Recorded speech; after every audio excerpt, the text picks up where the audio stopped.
Made in China खिलौनों की भारत के बाजारों में भरमार रही है। सस्ते और ट्रेंडी चीनी खिलौनों के आगे न मेड इन अमेरिका टिक रहा है, न made in Korea.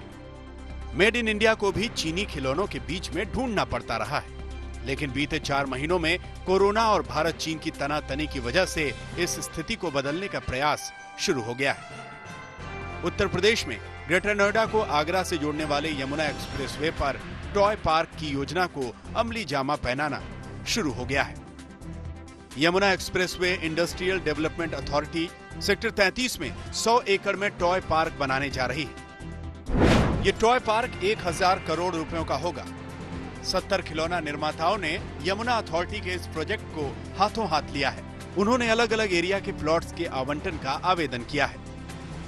Yamuna authority ने 2010 में ही एक टॉय पार्क विकसित करने का लक्ष्य रखा था, लेकिन प्रोजेक्ट पर काम नहीं बढ़ पाया।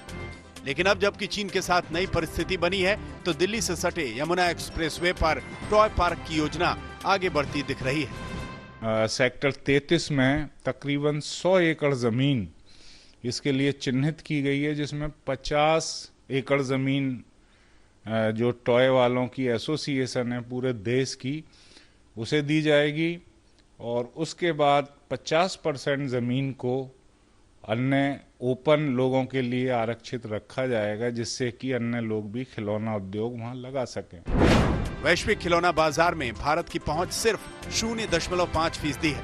भारत का खिलौना बाजार 10 से 12 हजार करोड़ रुपए सालाना का है। इसमें संगठित खिलौना उद्योग सिर्फ 3500 से 4500 करोड़ रुपयों का है। इनमें भारत में बने खिलौने सिर्फ 12 से 13% हैं। असंगठित खिलौना उद्योग भारत के बाजार में धमक रखता है, जिसमें 90% खिलौने चीनी हैं। लेकिन यह स्थिति जल्द ही बदल सकती है, क्योंकि भारत सरकार ने खिलौनों पर इंपोर्ट ड्यूटी 200% बढ़ा दी है।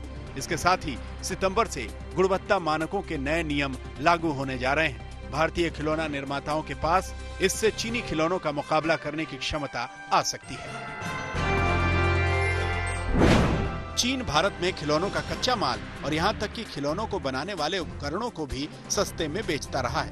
खिलौनों के कई पार्ट्स भी चीन से आते रहे हैं। चीन भारतीय बाजारों में खिलौने बेचने का धंधा करते करते भारत की अखंडता के साथ खेलने के इरादे से उतरा है। लेकिन आत्मनिर्भर भारत से उसे चुनौती मिलेगी। दिल्ली से तंसीम हैदर के साथ आज तक ब्यूरो। और चीन के खिलौनों की क्वालिटी बहुत खराब होती है। वो कुछ ऐसे मटेरियल भी इस्तेमाल करता है जो काफी जहरीले हो सकते हैं छोटे बच्चों के लिए।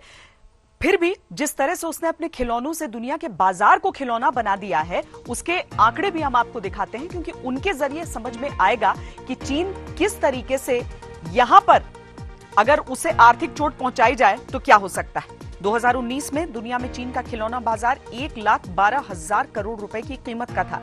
चीनी खिलौना बाजार 2025 तक 2,04,000 करोड़ होने का अनुमान है। पारंपरिक से लेकर इलेक्ट्रॉनिक खिलौना बाजार में चीनी कब्जा है और इस कब्जे का एक ही जवाब है, तेजी से इस दिशा में प्रयास करना। शांति से बैठकर कुछ नहीं होगा। भारत को एक बड़ी प्रोडक्शन और मैन्युफैक्चरिंग पावर बनना होगा।